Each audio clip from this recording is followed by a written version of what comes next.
Hey everybody, it's Thene, and I'm here today to talk about resilience, reinvention, and the cherry trees in central eastern Portugal.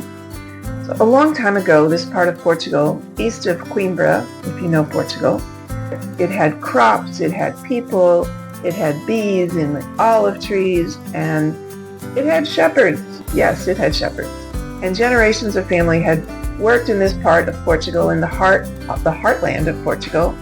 But at the end of the 20th century, the quiet tradition of Portugal gave way almost to a silence of abandonment.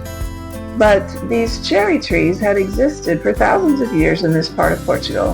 And in the early 2000s, the local leaders and the farmers stood at a crossroads. Like so many of us, they had to decide to make a change in strategy. They saw what was lost, but they also saw what could grow, and they looked at the cherry trees. They'd been a seasonal delight.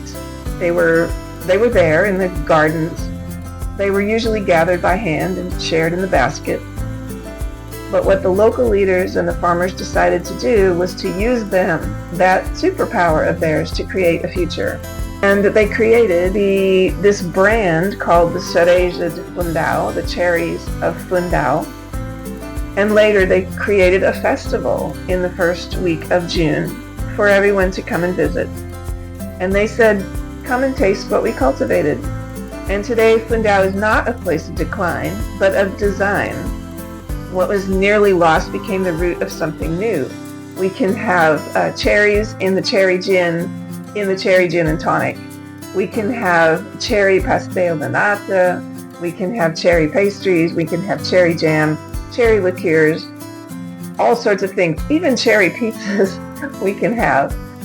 And that's my message for you today, is to find that nugget within yourself that needs reinvention, that needs a new strategy, that needs a new moment of growth, to see its future and to become something new. Resilience comes out of finding your superpowers, confident in your ability to invest and grow, confident in your ability to reinvent yourself and to become something new. And that is also a part of deep joy.